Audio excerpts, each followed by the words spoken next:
പത്തരമാറ്റ serial ഇന്നത്തെ എപ്പിസോഡാണ് കേട്ടോ പറയുന്നത്. ജ്വല്ലറിയുമായിട്ടുള്ള ആ വലിയ ഡീല് അനി ജയിച്ചതോടെ വിജയാഘോഷമാക്കി തീർക്കുകയാണ് കേട്ടോ അനന്തപുരി തറവാട്ടുകാർ. അതെ, ആ സന്തോഷ വാർത്ത അറിയിക്കുവാൻ അനി വളരെ ധൃതി പിടിച്ച് വീട്ടിലേക്ക് വരികയാണ് കേട്ടോ. ദേവയാനി അനിയെ കണ്ടതും കെട്ടിപ്പിടിച്ച് അവനെ അഭിനന്ദിക്കുന്നുണ്ട്. ആദർശിൻ്റെ അച്ഛനും അവനെ പുകഴ്ത്തുകയാണ് കേട്ടോ. അനി അപ്പോൾ പറയുന്നുണ്ട്, ഇത് എൻ്റെ വിജയമല്ല, ഇത് ആദർശേട്ടൻ്റെയും നയനേച്ചിയുടെയും വിജയമാണ്. എനിക്ക് വേണ്ടി അവരാണ് ഇതിനു പിന്നിൽ പ്രയത്നിച്ചത്. അത് നമ്മുടെ മൂർത്തീസ് ജ്വല്ലറി തിരിച്ചു പിടിക്കാനാണ്. എന്തായാലും എൻ്റെ മോൻ ആദ്യമായിട്ട് പങ്കെടുത്ത ബിസിനസ് ഡീലാണ്. അത് പരാജയപ്പെട്ടില്ലല്ലോ. ജാനകി അഭിമാനത്തോടു കൂടി പറയാൻ കേട്ടോ. ജലജയ്ക്കാണെങ്കിൽ അനിയുടെ ഈ വിജയം ഒട്ടും തന്നെ ഇഷ്ടപ്പെട്ടിട്ടില്ല. അത് അവളെ മുഖത്ത് അത് കാണിക്കുന്നില്ലെങ്കിലും അവൾ ഉള്ളിൽ അവനോടുള്ള ഒരു നീരസത്തോടെ തന്നെയാണ് അവൾ ഇരിക്കുന്നത്. കാരണം അനി എല്ലാവരോടും പറഞ്ഞത് ഈ ഡീലിൽ പങ്കെടുക്കുന്നില്ല എന്നാണ്. അവസാന നിമിഷത്താണ് ജലജ പോലും അറിയുന്നത് അനി ഈ ഡീലിന് പുറപ്പെട്ടു എന്നുള്ള കാര്യം. ഈ ഡീലിന് അവസാന നിമിഷം വരെ പോകുന്നില്ല എന്ന് പറഞ്ഞിട്ട് ജയിച്ചിട്ട് വന്നിരിക്കുവാണ് അവനെന്നൊക്കെ പറഞ്ഞ് ഇങ്ങനെ അവൾ കലിതുള്ളി ഇങ്ങനെ ഇരിക്കുകയാണ് കേട്ടോ. പക്ഷേ അനിയെ കണ്ടതും, ആ മോനെ നീ ജയിച്ചല്ലോ, നമ്മുടെ മൂർത്തീസ് ജ്വല്ലറിയെ നീ പഴയതുപോലെ മുന്നിലെത്തിച്ചല്ലോ എന്ന് പറയുവാണ് കേട്ടോ. എന്നാൽ അമ്മായിയുടെ ഒരു ഈ സ്വഭാവമൊക്കെ എനിക്കറിയാവുന്നത് കൊണ്ട് അനി തിരിച്ചൊരു മറുപടി കൊടുക്കുന്നുണ്ട്. അമ്മായി പറഞ്ഞത് തന്നെ വളരെ വിഷമിച്ചിട്ടാണെന്നൊക്കെ എനിക്കറിയാം. അപ്പോൾ ദേവയാനി പറയുന്നുണ്ട് കേട്ടോ, നിൻ്റെ മോനെ ഇതുവരെ കണ്ടില്ലല്ലോ. ജ്വല്ലറിയുമായി കൂടി ചേർന്ന് മൂർത്തീസ് ജ്വല്ലറിയെ തകർക്കാൻ നോക്കുമല്ലേ അവനിപ്പോൾ എന്നൊക്കെ. അപ്പോൾ ജലജ പറയുന്നുണ്ട്, ഏട്ടത്തി അങ്ങനെയൊന്നും പറയല്ലേ. എന്തായാലും ഈ ജോലി അവന് വാങ്ങിച്ചു കൊടുത്തത് അവൻ്റെ ഭാര്യ തന്നെയല്ലേ. നവ്യമോളല്ലേ അവന് അവിടെ ഒരു ജോലി വാങ്ങിച്ചു കൊടുത്തത്. എന്തെങ്കിലും ഒരു ജോലി അവനും വേണ്ടേ.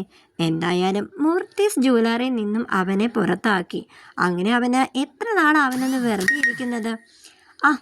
അതൊക്കെ പോട്ടെ, ഞാൻ എന്തായാലും മുത്തശ്ശനെ ഒന്ന് പോയി കാണട്ടെ. ഈ ഒരു സന്തോഷ വാർത്ത അവരോട് ചെന്ന് പറയട്ടെ എന്നും പറഞ്ഞ് അനി മുകളിലോട്ട് കയറി പോവാൻ കേട്ടോ.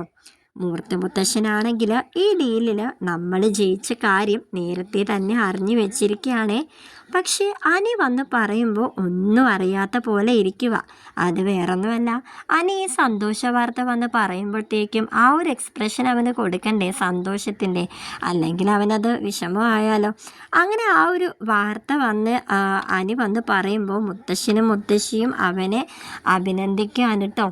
ഇതിൻ്റെയൊക്കെ പിന്നിൽ ആദർശേട്ടനും നയനേച്ചിയാണെന്ന് മുത്തശ്ശനോട് പറയുമ്പോൾ, ഇത് നിൻ്റെ വിജയമാണ്, അത് നീ ആരുടെയും തോളത്ത് കൊണ്ട് വെക്കണ്ട എന്ന് മുത്തശ്ശൻ പറയാൻ കേട്ടോ. അപ്പോൾ അനി വിചാരിക്കുന്നുണ്ട്, എന്താണ് ഇത്രയ്ക്കും അകൽച്ച നയനേച്ചിയോടും ആദർശേട്ടനോടൊക്കെ എന്താണ് ഇത്രയ്ക്ക് അകൽച്ച മുത്തശ്ശൻ കാണിക്കേണ്ടതുണ്ടോ എന്നൊക്കെ ഇങ്ങനെ അനി കരുതുകയാണ് കേട്ടോ. ഇതുപോലെ ആദർശനും ജയിച്ചു വരാമായിരുന്നു മുമ്പ്, പക്ഷെ അവരുടെ ചതിക്കുഴിയിൽ അവൻ വീണു. വളരെ കരുതിയിരിക്കണം എന്ന് ഞാൻ പറഞ്ഞിട്ടും അവൻ അത് ഓർത്തില്ല. അതൊക്കെ പോട്ടെ, എൻ്റെ ഇളയ കൊച്ചുമോൻ അതൊക്കെ തിരിച്ചു പിടിച്ചല്ലോ. ഈ മുത്തശ്ശന് അത് മതി എന്ന് അനിയോട് പറയുവാണ് കേട്ടോ മുത്തശ്ശൻ. എന്തായാലും അനിയും ആദർശേട്ടനുമൊക്കെ വിജയിച്ചല്ലോ. ആ ഒരു സന്തോഷത്തിലാണ് കേട്ടോ നവ്യ. എന്നാൽ അത് പുറത്ത് കാണിക്കാൻ വയ്യാതെ അവൾ മുറിയിൽ തന്നെ ഇരിക്കുകയാണ്. കാരണം മറ്റുള്ളവരെ അവൾക്ക് ധരിപ്പിക്കണം. തനിക്ക് അനി ജയിച്ചു വന്നതിൽ വളരെ വിഷമമാണെന്ന് മറ്റുള്ളവരുടെ മുന്നിൽ അഭിനയിച്ചാണ് കേട്ടോ നവ്യ മുറിയിൽ തന്നെ ഇരിക്കുന്നത്. എന്നാൽ ആദർശേട്ടനും നയനെ അനിയൊക്കെ ജയിച്ചതിൽ അവൾക്ക് ഭയങ്കര സന്തോഷവും ഉണ്ട്. അപ്പോൾ അബിയുടെയും ജലജയുടെയൊക്കെ മുന്നിൽ അവൾക്ക് ഭയങ്കര സങ്കടമുള്ളതുപോലെ തന്നെ അഭിനയിച്ച് അവൾ താഴത്തേക്ക് വരാതെ മുറിയിൽ ഇരിക്കുകയാണ് കേട്ടോ. തോറ്റ് തൊപ്പിയിട്ടു ജ്വല്ലറി. അതെ, നാഗേന്ദ്രൻ ആകെ ചൂടിലാണ് കേട്ടോ. അനി അവസാന നിമിഷം വരെ ഈ ഡീലിൽ പങ്കെടുക്കുന്നില്ല എന്ന് നമ്മളെയൊക്കെ പറഞ്ഞ് കബളിപ്പിച്ചു. എല്ലാവരെയും പറഞ്ഞ് കബളിപ്പിക്കുകയായിരുന്നു അവൻ. അതുകൊണ്ട് നമ്മൾ കുറച്ച് ഉഴപ്പി ഈ ഡീൽ നമുക്ക് സ്വന്തമാക്കാം എന്ന് വിശ്വസിച്ചു. എന്നാൽ ഇതിൻ്റെയൊക്കെ പുറകിലുള്ള ബുദ്ധി ആദർശിൻ്റേതാണ്. എന്നാലും എൻ്റെ മോനെ അബി, നീ ഒരു ഭാഗ്യമില്ലാത്തവനായി പോയല്ലോ. എന്നാലും സാരമില്ല മോനെ, ഒരുപാട് തോൽവിയിൽ നിന്നാണ് നിൻ്റെ അച്ഛൻ ഇവിടം വരെ വന്നെത്തി നിൽക്കുന്നത്. നീ വിഷമിക്കണ്ട. എന്തായാലും നീ അനന്തപുരി തറവാട്ടിലേക്ക് ചെല്ല്. ബാക്കിയൊക്കെ നമുക്ക് നോക്കാം. അങ്ങനെ തോറ്റ് തൊപ്പിയിട്ട് തല കുനിച്ച് അഭി അനന്തപുര തറവാട്ടിലേക്ക് വന്ന് കയറുകയാണ് കേട്ടോ. നവ്യ മുകളിൽ നിന്ന് ഇത് കാണുന്നുണ്ട് കേട്ടോ. അവൻ കാറിൽ വന്ന് ഇറങ്ങുന്നത്. അവൻ്റെ ആ ഒരു വിഷമം കണ്ടിട്ട് നവ്യക്കാണെങ്കിൽ സന്തോഷമാണ്. അഭിയെ കണ്ടിട്ട് ദേവ്യാനി വന്ന് പറയുന്നുണ്ട് കേട്ടോ, എന്താടാ നീ ഇവിടുന്ന് പോയതുപോലെയുള്ള സന്തോഷവും ഉന്മേഷവും ഒന്നും ഇപ്പോൾ നിൻ്റെ മുഖത്ത് കാണുന്നില്ലല്ലോ എന്ന് ദേവ്യാനി വന്ന് അഭിയോട് പറയാണ് കേട്ടോ. അപ്പോൾ അഭി പറയുന്നുണ്ട്, എന്താ അമ്മായി ഇത്, അനി വിജയിച്ച കാര്യമൊക്കെ ഞാൻ അറിഞ്ഞു, ഞാനും ആ ഡീലിൽ പങ്കെടുത്തിരുന്നല്ലോ. എന്നാലും എൻ്റെ അമ്മായി, ഞാൻ ജ്വല്ലറിക്ക് വേണ്ടി വർക്ക് ചെയ്യുമ്പോൾ എനിക്ക് അവരോടൊപ്പം നിന്നല്ലേ പറ്റൂ എന്നൊക്കെ. അപ്പോൾ ദേവ്യാനി പറയുന്നുണ്ട്, നീ ഒരുപക്ഷെ ആ ഡീലിനെ ജയിച്ചിരുന്നെങ്കിൽ നീ അറിയാലോ അനഘയും കുഞ്ഞിനെയും ഏറ്റെടുക്കേണ്ടി വരുമായിരുന്നു. അതിനുള്ള പണിയൊക്കെ ഞാൻ നിനക്കിവിടെ ഇണക്കി വെക്കുമായിരുന്നു എന്നൊക്കെ ഇങ്ങനെ ദേവ്യാനി പറയാൻ കേട്ടോ. എന്തായാലും ബിസിനസ് കാര്യങ്ങളും ജീവിതവും തമ്മിൽ കൂട്ടിക്കൊഴിച്ച് സംസാരിക്കില്ലേ അമ്മായി എന്ന് പറഞ്ഞിട്ട് അവൾ ദേവ്യാനിയോട് അഭിയപ്പോൾ പറയാണ് കേട്ടോ, എൻ്റെ ദാമ്പത്യ ജീവിതം അമ്മായി തകർക്കാൻ നോക്കരുത്, ഞാൻ എങ്ങനെയെങ്കിലും ഒന്ന് ജീവിച്ച് പോയിക്കോട്ടെ എന്നൊക്കെ പറഞ്ഞിട്ട് ഞാൻ മനഃപൂർവ്വം ഞാൻ എന്തായാലും ഈ കുടുംബത്തിന് വേണ്ടിയിട്ട് ഒന്നും തന്നെ ചെയ്യുന്നില്ലെന്നൊക്കെ പറഞ്ഞ് അകത്തോട്ട് മുകളിലോട്ട് കയറി പോവാണ് കേട്ടോ.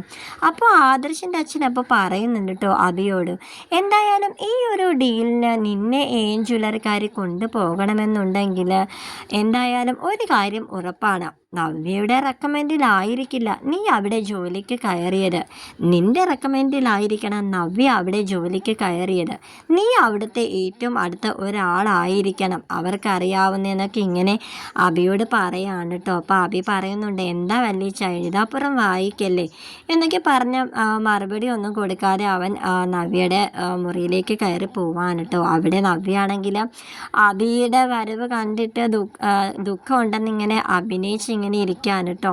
അങ്ങനെ അഭി ചോദിക്കുന്നുണ്ട്, എടി നീ അറിഞ്ഞിരുന്നോ എന്നിങ്ങനെ ചോദിക്കുകയാണ്. എടാ ഞാൻ അറിഞ്ഞടാ, നീ ഇവിടുന്ന് ഇറങ്ങിയപ്പോൾ തൊട്ട് പൂജാമുറിയിലിരുന്ന് പ്രാർത്ഥിക്കുകയായിരുന്നു, എന്ത് ചെയ്യാനാ, എൻ്റെ പ്രാർത്ഥന ദൈവം കേട്ടില്ല, നമ്മൾ തോറ്റുപോയല്ലേടാ എന്നും പറഞ്ഞിട്ട് അഭിനയിച്ച് ഇങ്ങനെ നമ്മുടെ അഭിയുടെ മുന്നിൽ ഇങ്ങനെ നവ്യ ഇങ്ങനെ നിൽക്കാണ് കേട്ടോ. എന്ത് ചെയ്യാനാടി, അനി ചതിച്ചു, അവൻ വരുന്നില്ല എന്ന് പറഞ്ഞിട്ട് അവൻ അവസാന നിമിഷം കയറി വന്നിരിക്കുന്നു, എല്ലാത്തിൻ്റെയും പിറകിൽ ആദർശേട്ടനെയും നയനയും ആണെന്ന് നവ്യോടിങ്ങനെ അഭി പറയുകയാണ് കേട്ടോ. അതേടാ, അതെനിക്ക് നല്ലതുപോലെ സംശയം ഉണ്ട്, എന്നാലും മാളവിക കളക്ഷൻസ് നല്ല രീതിയിൽ മുന്നോട്ട് പോയിക്കൊണ്ടിരുന്നതല്ലേന്ന് നവ്യ പറയുകയാണേ.